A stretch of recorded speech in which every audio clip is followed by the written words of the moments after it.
confess, or if they didn't confess, then they would have to go through a long row of soldiers. Each soldier had a whip, and they were basically stripped down almost naked, and they would be whipped until they went through, till they got to the end of it.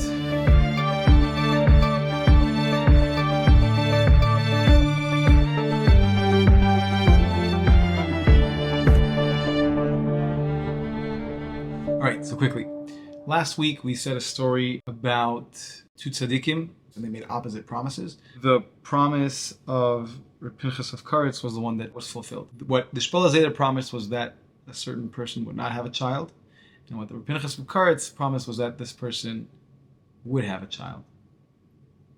And ultimately he had a child. And the end of that story was that Reb Pinchas of Karetz's grandchildren, who were very holy people, we're going to talk about them in this story. They owned a printing press, and they made Sfarim, and there was someone else who reported on them falsely, and he ended up being the great grandchild of this person who was given the blessing. So in the end of last week's story was saying that you should not go against the word of a tzaddik. Never try, don't mess with that. Don't play around with that, because look what happened. Right? Eventually, this blessing led to the tzaddik who gave the blessing to his own grandchildren suffering. So what's the story?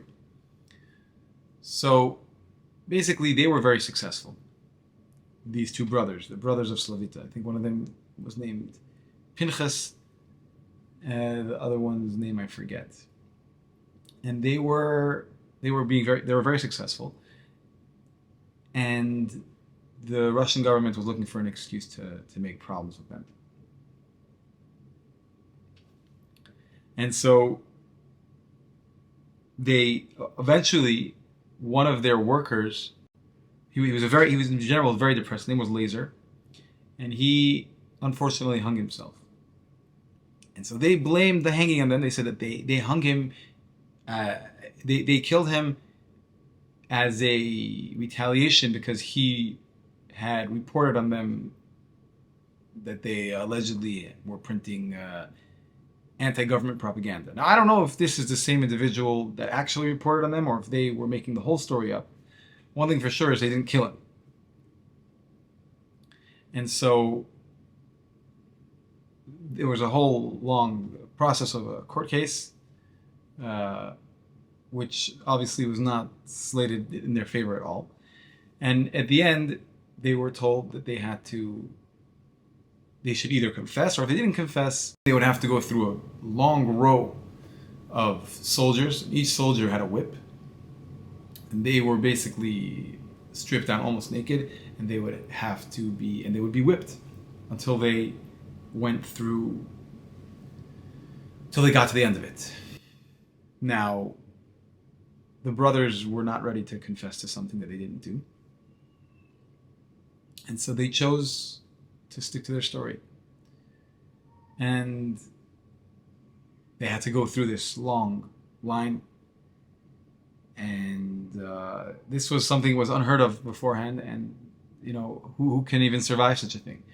The story that I read, it says that they actually had to go three times through. And one of the brothers, as he was being whipped the third time, his yarmulka fell off.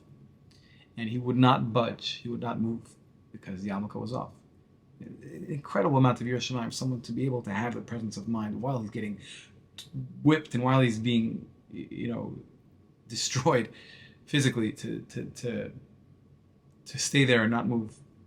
And the soldiers kept on whipping him until there was one soldier who was so moved and so, he had a shred of mercy in him. He picked up the yarmulka, put it on his head, and he finished and went through.